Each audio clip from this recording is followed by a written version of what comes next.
Deviatnik nepoškvrnenej čistote Panne Márii, 3. deň, zmysel nášho života.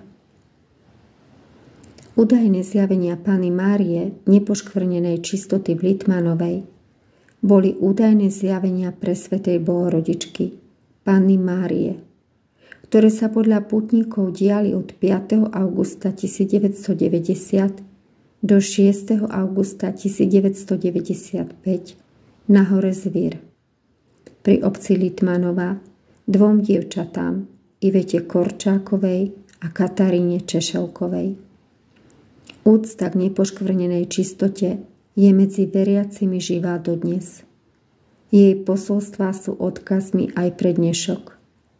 Jednou z foriem viery k Panne Márii je aj tento deviatnik, ktorý sa môže pre nás stať prameňom nových duchovných darov a prosieb. Naša milovaná matka, nepoškvrnená čistota, ty si sa údajne zjavila na hore Zvír, pretože si chcela, aby nás to prebudilo zo sna prázdnoty, aby sme pochopili, že potrebujeme obrátenie. Ďakujeme, že si nám prisľúbila, že na hore Zvír zostávaš prítomná aj po skončení tvojich zjavení. Chceme uvažovať nad tvojimi posolstvami. Chceme zostať v srdci pre túto dobu, pretože potrebujeme byť viac jednoduchí a ostražití. Chceme zostať ako deti, úplne slobodné pre Boha. Milujeme ťa a prosíme ťa o tvoju modlitbu a pomoc na ceste do neba, kde nás čakáš, ako si nám to prisľúbila v poslednom posolstve 6. augusta 1995. Modlíme sa tak, ako si nás naučila. Nepoškvrnená čistota, pomôž mi udržať čistotu srdca. Amen. 3. deň, zmysel nášho života. Mária, Matka naša, skryj nás pod svoj plášť. Mária, Matka naša, skryj nás pod svoj plášť. Mária, Matka naša, skryj nás pod svoj plášť. Nepoškvrnená čistota, pomôž mi udržať čistotu srdca. Mária, ty si povedala, aby sme nezabúdali na zmysel nášho života. Tvoj syn nechce od nás mnoho.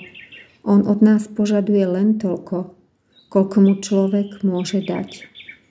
A tak v každom pokušení si chceme uvedomiť, že ty si vždy pri nás a budeme sa modliť tak, ako si nám v posolstve povedala. Nepoškvrnená čistota, pomôž mi udržať si čistotu srdca. Budeme pamätať, že Boh je láska a záleží len od nás, ako ho príjmeme. Ty si nám povedala, že poslaním každého z nás je milovať, pretože na to je určený život.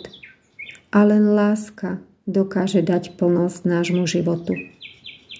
Prosila si nás o naše áno, o našu úprimnú túžbu po Bohu.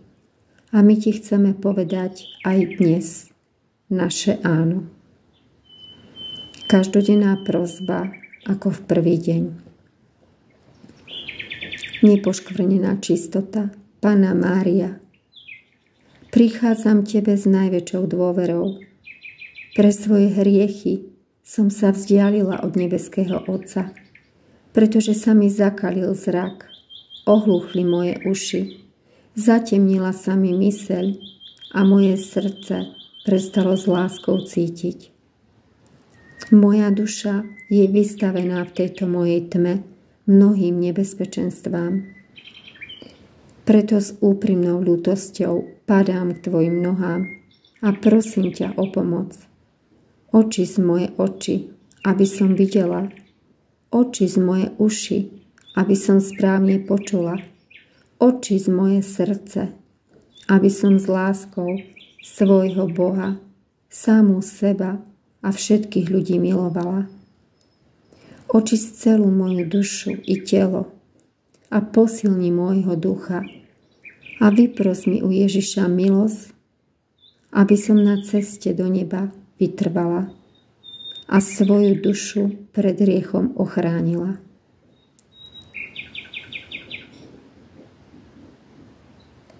Prosím ťa, nepoškvrnená čistota, pomôž mi aj dnes v mojej špecifickej prosbe. Tu predniesť svoje prosby.